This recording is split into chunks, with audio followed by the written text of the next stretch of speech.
posts here, there's hogging posts there. On this one here, you can barely see it. On the final boat, they're right there. And you can see all the hogging posts here and all the hogging posts there. That's what held that boat together. One thing you got to know about a paddle wheel boat is that the hull is in the deep part here, but the paddles are outboard of that. And the Solano had 17-foot thick or wide paddles. Jeez. So for 20 feet, this area is cantilevered off the hull. Wow. Yeah, so that's why you got all those cables. They're holding it together so it doesn't drop into the water. It's that simple. And here's the picture that started it all, and we learned later it was the intermediate boat. Huh. Port Costa was an interesting town. You see the town over here? It was built on a wharf. Port Costa was inaccessible. It didn't have any roads at this date. Huh. But it was a big train area. They had a turntable and they had a two-stall roundhouse. And of course they had the boats running back and forth. But they also had the main line of this side of the tracks that went on to cities like Martinez and Antioch and Pittsburgh and down that way. So this was actually kind of a division point. Trains either went on the boat to Sacramento or they went along the southern part of the bay, the river. And the other thing that this was is that further up here was where all the docks were for all the ships. So now, what do you've got when you've got a little isolated town, hardly any women except those of ill repute, and you've got sailors and railroad men. This was a bad town. Oh, wow. So all these here are hotels, bars, and brothels. That's what it was. It was a wild place. In fact, all the families lived in Benicia, and the guys came to work, all the married guys came to work on the ferry boat, because you didn't want a family there. Here's a diagram of the dock, the town, and you can see the Port Costa docks on the left. Huh. You can see the two-stall roundhouse, the engine house, and the turntable. It was kind of a neat place, and I'd like to build a model of it, but I don't know if we'll ever get to that. Huh. Here's some pictures of the intermediate boat. We could spot it because the engines had the light at the top of the boiler. And the postcard that we originally saw was of the intermediate boat. Huh. So those are the three boats. We liked the last boat. Yes, sir. Did they narrow up the cabin, is that what they did, or did they move them out? They had to actually just take the inside cabins and move them out so the cabins became narrower. Well, I didn't finish the story. You know, we got to the palace cars, right? And then in 1914, they got to the heavyweight Got the passenger heavy cars, and they had 462 Pacific type locomotives. Now you really had to widen it out to get those through. And the weight comparison, you know, the heavyweight Pullmans were 6-axle trucks. They were They heavy. had cast metal ends so they wouldn't telescope in an accident. They had cast metal beams in the base of it so that it would hold together, and metal It's filled up, sides. filled up with concrete. And then they put concrete in the floor so that the springs wouldn't be locked up at the top, but they would ride Yeah. nicely. Can you imagine that versus that 40-foot coach that you saw in the original picture? Unbelievable that the same boat could do it. And the reason it could do it is because Arthur Brown designed 4 bridge trusses that are underneath that boat. And those 4 trusses remain today. You can still see them. He built it like a bridge because he was... The inside of the hull was built like a bridge. Yeah, it's built like a bridge. How many trusses were there? 4. 4. Main trusses. And you can Wow. see them in the model. And the boilers fit in there somehow. What's that? The boilers fit inside those. No, the boilers were on top The in boilers were on the side cabins. And here's how we built the station. Took that picture there and worked on it and visually blew it up and so forth so we can build the station. I haven't built the local bridge. Were the boilers coal-fired? No, they were oil-fired. They started off oil-fired and they ended up with a problem. One of the boats blew up on San Francisco Bay, killed a lot of people. And because they didn't have the metal technology to handle the higher temperatures of the oil. And so all oil-fired boats were illegal. So they converted back to coal, but they soon figured out where the problems were, and it was converted back to oil. Huh. Oil was common because there were oil fields in Southern California on the other side of the mountains. And the southeast side of that valley is oil country. Here is a strange view. This is Oh, wow. pre-1930 aerial view of the docks. Wow. You can see one of the boats in here, and you can see the other boat here. And you can see Port Costa. You can see Port Costa is just a little town, and you can see the roads. They just kind of come in and out, but you can see the big ship docks and everything over here too. Huh. So that was a gem to Is that find. Venetia? It looks like the crow's foot on the other side. That's Venetia, yeah. And you know, it's a fishing pier now, so you can go out on much of it. It stops about here, but you can see the pilings right here. Huh. It's still there. Ah, here's the big ship crossing, carrying the steam locomotive. And of course, we know this is the later boat because it's got a silver front and headlights down in the middle of the smoke box. And so, wow, this is great. Now we got something. Here's a diagram, the difference between the Contra Costa and the Solano, top one being the Solano.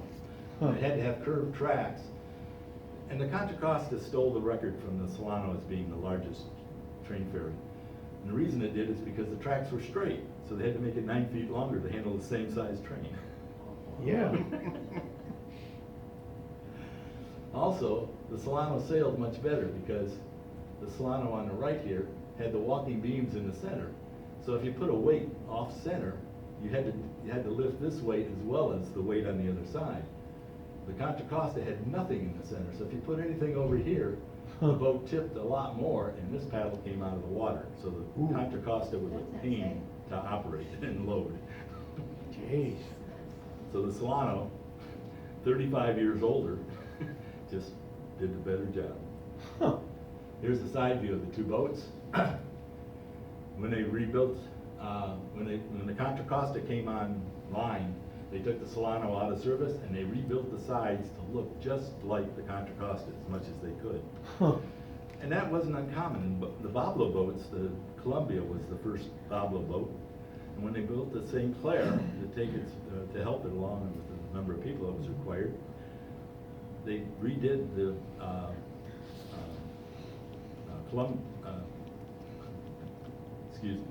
the first boat, and they actually added a deck, and they changed the sides so that the two boats would look somewhat alike. And so what happened here was normal for the time.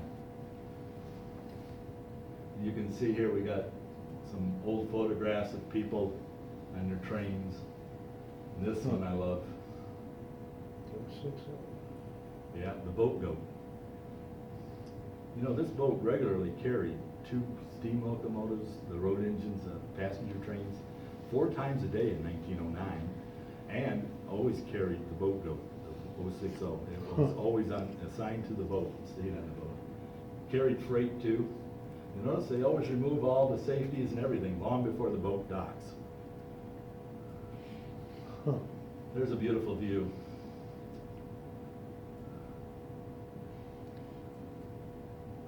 Just wonderful. Wow.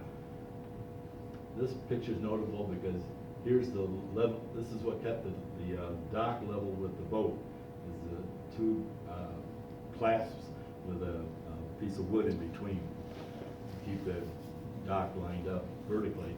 And then this gadget, which we haven't figured out too much about yet, was the one that held the boat to the dock. Huh. And that's Jim Turner. Just self-composed over it? Yeah, a little bit of Little Photoshop. a little bit of computer Photoshop. Jim deserves it. Really? Thank you, Jim. Jim passed away a couple of years ago, so Oh, wow. this is in memory of Jim a bit. And there's the Solano. What a wonderful boat. Jeez. Look at it traveling. Look at the weight behind those paddles. It's on the move. Here's the nemesis for the boat. That's The what, bridge. that's what did it in. That's what, yeah, in 1928, they started to build the bridge. They wanted to build bridges long before then. They wanted to build trestles across and everything else. But the sailing ships were coming in there. They couldn't build any restrictions on the sailing ships, especially with an 8-mile-an-hour bidirectional current and winds and everything else. It's just no way you're gonna be able to build a bridge. They didn't have steel, so they couldn't build a tall bridge. Yeah. But in the early 20s, they had steel, and they could build this. That is the heaviest, longest bridge west of the Mississippi, and has the highest clearance above the navigable water, Huh. with that lift span in the middle. And it's a fantastic bridge. This is a 1936 picture with the first crossing of the San Francisco, city of San Francisco. Huh. One of the first diesels, 1936. Yeah. That's a double-track main line on that bridge, by the way. This is what it looks like, kind of like today. They're building the bridge on the left-hand side. It's all been completed now. There's a big bridge on the right and a railroad bridge. So when you're on the highway, you'll cross that and you won't even see it because the bridge is way down below you, which is kind of a shame. The lift section is really neat. Huh. There's a Wait, postcard. Are you saying that the expressway bridges, you can't see the railroad bridge? Right, because the bridges, the bridges are as high, were built as high as the lift span could go up, Oh, because they had to, because the ships come through there. yeah. And then last week, believe it Oh, or yeah. not, I was at Dave's Hobby, and I saw this magazine, and I said, wow, look at that, I'll buy that. And in there is a centerfold of the bridge with a cab forward heading across it. Hmm. And there's 4449 and 2472, the two living steam engines of the Southern Pacific. That's a more recent picture. You can see how high the highway bridge is. Gee. This is the last sailing of the boat. Don't need a boat anymore. So this is the last train to come onto the boat. Huh. How fast did that boat go, the Solano? How fast? I think it was going about 12 miles an hour. It took 10 minutes to cross a mile-wide stream. What's interesting about the pictures, you can see the safeties here and a lot of the details. And it's just rather a fascinating picture to think that was the end. Here's the last sailing of the boat. It's Huh. left Port Costa, and everybody was celebrating the new bridge, but they wanted to pay tribute to the Solano that lasted 51 years of their Jeez. lives. And you'll notice all, whoops, let me go back. You'll notice that all these people are packed up on top of each other. They're on the slope back tender of the boat goat, the 060. Wow. And if you see the model, you'll see the boat goat on there, $11.99. Yeah. And Huh. as the boat pulls away, you can see Venetia in the background with its docks. And goodbye Solano. So that was the Solano, 1879 to 1930. Then, a couple of years later, they ripped it apart, took everything out, towed it over to Antioch, California, and sunk it as a breakwater. But that crane is in a lot of trouble. It's caught underneath that. Remember I told you about the boat was a lot wider than the hull? It's caught. I don't know what happened to the crane, but that became a very important picture. Jeez. As they sank the boat. She didn't go without a fight. She didn't go out of fight. Here's another picture of her deteriorating in Antioch. Huh. And then finally it became a hazard, and they had to get rid of all the cabins because the wood was falling off and becoming a sailing thing. Somebody put up a billboard on it. Yeah, well, they had a cable that ran underneath there, and that sign says that there's a cable and that do not anchor. Oh. So that's why the billboard. In It's fact, not a billboard, it's not. yeah, it's not an advertisement, but it's hard to see the A-frame engines. They're right in here. But compared to that main mast, the A-frame engines are nothing. And then in 1985, they decided to light some fireworks off of that boat for the 4th of July, and Huh. they did. And it burned to the water. Burned. Burned the boat. Really? Yes. They had oopses. Here's a case where the original boat had a problem. The train had pulled on, and the switcher was pushing on some other cars, and someone forgot to turn the switch. Oh, jeez. no. And it pushed the locomotive into the. Oh, wow. So they had to take the cab off the locomotive and they tried to lift it, but the trains were piling up on both ends. This boat wasn't in service. Oh, my goodness. So they finally gave up on trying to lift it out and they dumped it into the water and the boat started sailing back and forth and then later on they salvaged the engine. Huh. Oops, number 2. Oh, wow. This is where the engineer was a perfectly good engineer, but he'd never sailed on this line. And he came into Port Costa, and he went too far. The boat wasn't docked there yet. Oh. And as he was coming in, he thought he could just go in the shade of the barn. And so he stopped the engine on the dock. And the dock caved in. Yeah. Yes. They Oh. called him the Admiral after that.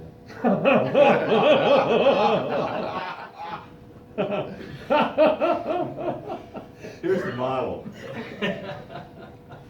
The Admiral.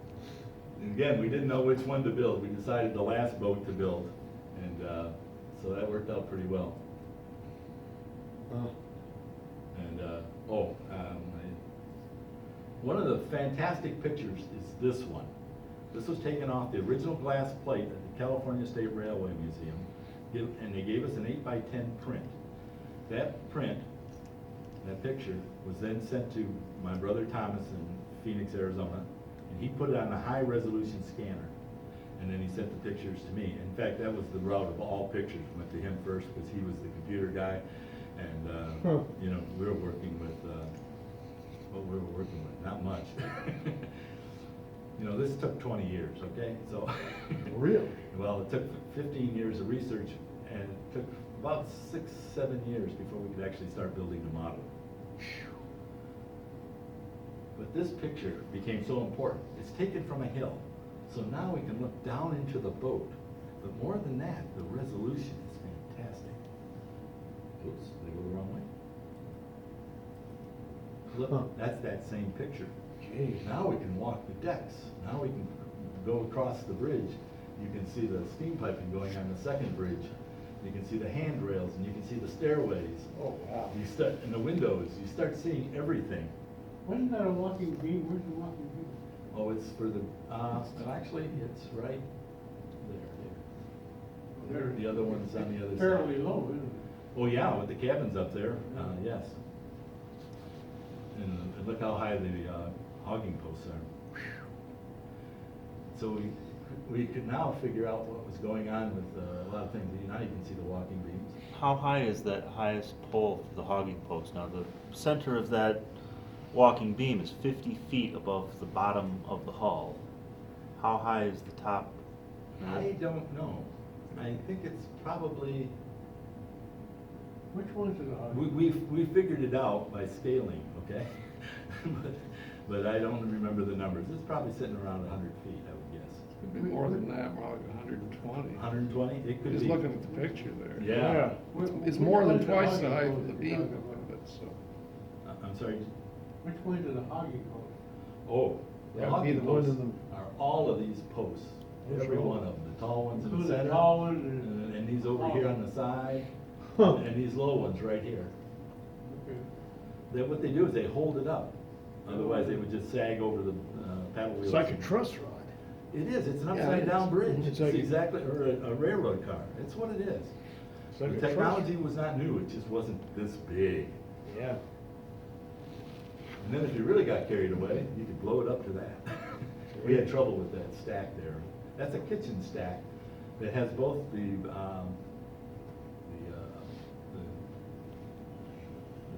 well, for cooking. So, and that's the picture it started from, and that was only 8x10. So you get some idea of what. Well, and then that was the interesting thing about all of this, is that there's the old technology and the new technology that allowed it. Because suddenly we had internet, dial-up, remember dial-up internet? And then we had- Oh, yeah. We had cell phones, wow! No Yeah. more long-distance calls. And then we could start texting each other, wow, how neat! Yeah. We started doing all this stuff. We just take for granted now, but when we were doing this, we started off with long-distance telephone calls Oh, yeah. and mailing, okay? We mailed the pictures back and forth. And wasn't this taken from a pinhole camera? This was taken from the pinhole camera, which is the old technology, flat glass Yeah, plate. well, Probably a view camera, not a pinhole Yes, it was. camera. No way. No way? No, nothing that clear was ever taken, Nope. Well, I heard the opposite because the pinhole had no lens. And so if it was one of those big cameras you put over your head, Yeah, but those were view cameras.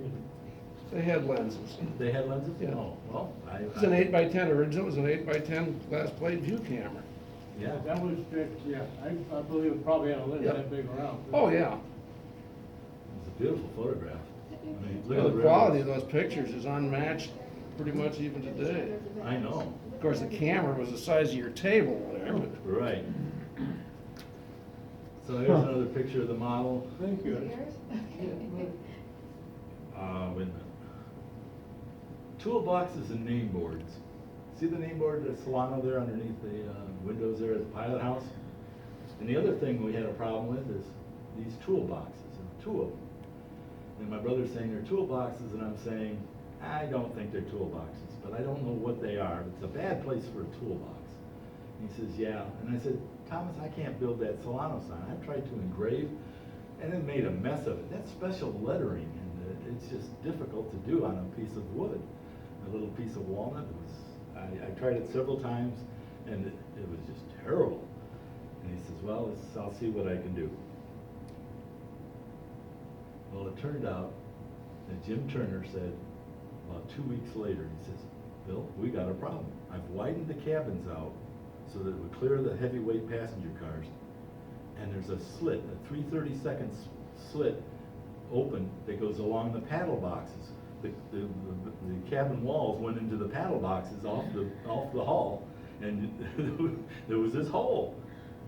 That's what that is. That's a beam that they put there so that they hold the wall in place, keep the water out, and also. So that's what the wood is, and it's on the model. I don't know. Because Jim had a hole. That's how accurate the ship is.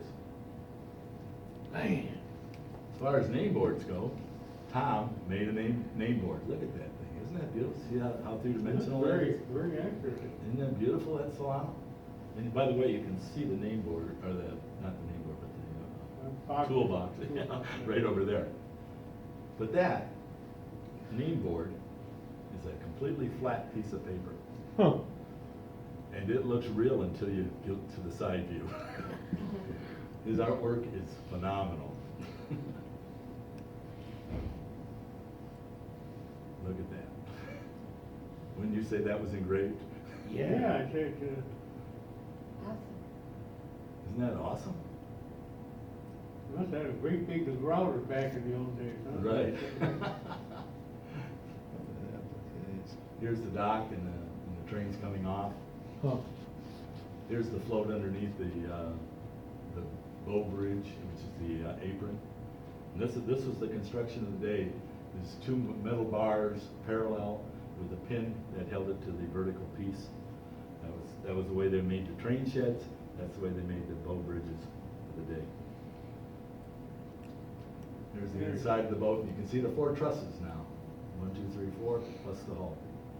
So the cylinders were vertical almost. The cylinders, oh, they were vertical, Yeah. perfectly vertical. Right. Yeah. what's unusual is because of the twin beams on the same center line, the paddle wheels are not in line with one another. That is very That is correct. peculiar. That's very peculiar. Not only that, but it didn't affect the sailing of this boat whatsoever. Yeah. The boat was so big, it didn't matter. Yeah, it's over 1 1/3 football fields of 424 feet. This is the underside. Oh, wow. This here is contacts. What that is a piece of wood with brass wrapped around it, individual pieces of brass soldered to wires. And when you put the boat down, by the way, there's another set here and another set here, and another set here.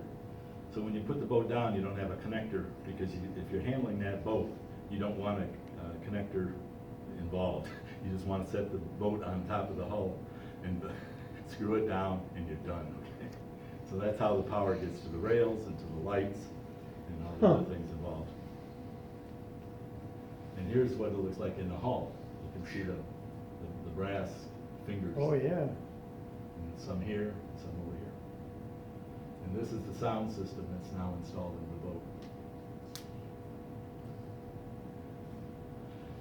Windows. We we were finishing the boat, it was a year from being completed. And a gentleman from California got in touch with us, and he said he builds brass model ships, and that he has a client that wants to build the Solano. And do we have any information that we'd like to share with him so we could build it?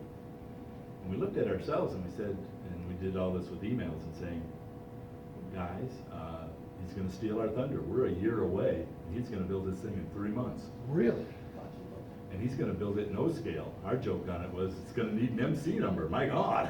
He's gonna build it no scale, holy smoke. Now, how long is yours, Ronald? Yeah, 4 foot 10 and a half inches. Okay, I gotta go. So, yeah, but he- I gotta open the house up. Yeah, you can do it. Yeah, I'll see you you're later. right. So, we had the discussion on the internet, and we decided that what our goal was, and it always has been, is to let people know about the Solano. And we were not egotists, and we were not in it for our names or anything like that. That wasn't what we were interested in. What we were interested in is that people learn about a piece of tremendous history that had been forgotten. So we said, we'll give him everything. We gave him all the information. He was so thankful. He says, you guys need anything in the way of brass or photo etching or anything, you just let me know, I'll take care of it. We said, great, and thank you very much. And he says, I'll build this thing. And so he went on building it. And it was only about maybe 3-4 weeks later that Jim Turner gives me a call and says, Bill, we got a problem. I said, what's the problem, Jim? He says, I can't, whoa. I blew it, wait a minute. Oh, I'm sorry. I can't make these windows. Huh. These windows are beautiful, but I cannot make them. He says, they're so thin, and so fragile. Yeah. And there's so many of them. There's 3 on this side, 3 on the other side, 3 in the back, and 3 in the front. 12, and there's 2 pilot houses. It's 24 of those suckers. He says, I don't know what to do. And I said, no, neither do I. Let's think about this. So I called up our friend who was building the O scale. Huh. And I said, you said we could, would you be interested in building some windows for us? And he says, oh, sure, I've got photo etching machines, I got everything. You just give me an AutoCAD drawing, and I'll make those windows. Wow! So I went to our engineering group and I said, I got a volunteer with AutoCAD. We drew it up, printed it out, cut it out, made sure it matched on the blank windows we had. It did perfectly. And we sent it to him, and he sent us, he sent 36 of these windows. They're like jewelry. They were shiny brass. Really? And they're actually thicker than, in depth, than they are than the vertical and horizontal pieces. So they're strong. They're incredible. They were so beautiful, it was a shame to paint them white. Really? Oh, wow. Huh. And look at them on that Wow. boat. Yeah, those are nice. Aren't they beautiful? Perfectly in scale. Perfectly there. Mountains or whatever. Yeah. So, the moral of the story is, get your priorities correct and stick to them. Because we thought that, well, you know what happened to the boat? The boat, it didn't fit where the guy wanted it to fit. And so he destroyed the boat trying to make it smaller. And then he died. Oh, wow. So you didn't get upscale, Yeah, but we got the window. the windows. The thingy do. It had many names, doohickey and hickey doo, and what it was something that we could see in the photographs. You can see this little thing sticking out here and dropping down, and you can see the cable coming back. And you can see it over here too. And we wondered what that was. And we had enough pictures. That's a blow up of it, so you can, it's just this part here. And these cables coming back to the powerhouse. And we kept looking at it, and saying, what the heck is this? And because we had pictures, you can see it there, we could make it. We actually found some other pictures. And we could make it, but we couldn't figure out what it was. And all 3 of us are of engineering backgrounds. You had to know what it was for. It's Right. crazy. So we built it on the model. And there it is on the model, Where? right here. That thing, And okay. then these cables hanging down and two pieces going into the pilot house. So we built it. And we took the model to California, actually to Arizona first for the Southern Pacific Historical Society, and we took it to California for 6 different venues at different museums and places around town. And every place we asked, what is this? What? Does anybody know what this is? And the ideas came, but they were far-fetched. So we just lived with it. Somebody told us, says, you know, my great uncle lost his arm on this boat. I said, oh my gosh, that's terrible. I said, yeah, he was on this track right here, and he on a freight car, and he had his arm through the grab iron, which is a no-no. You're supposed to hold on to it with your hand, not the arm. Huh. And when he came to this point right here, he stopped, and his arm didn't. It pulled his arm off. Ew. We said, oh my God, yeah. So 2 venues later, we're in Benicia, and we're asking the same question. Does anybody know what this thing is? And the guy says, I know what that is. I'm a truck driver. And when I've got an oversized load and I'm backing into a dock, they hang a rope. And if I hit that rope, I'm gonna hit the dock. It's a side clearance indicator. Huh. Now, put that with 2 That days makes sense. before, and you hear the story, you say, wow, side clearance indicator. But why is it built way out there? The reason is because the tracks split, go around the center building. If you're on a switcher and you're the engineer pushing these cars on, you're looking down the cars, but the cars move away from you to get around the center building, and you can't see the corner of that center cabin. But with the side clearance indicator projected out to where the tracks are straight, you can see that. It's also nice that the guy was riding on the railroad car, that they'd hit his neck, similar to what the telltales did Yep, for Charles and oh, Bridges yeah. and other things. So it's really a side telltale. Huh. See what you learn if you ask enough questions and do enough nonsense? Were they chains or ropes? or- No, it's just ropes. Just ropes. What the heck is that? Solved by Jack London.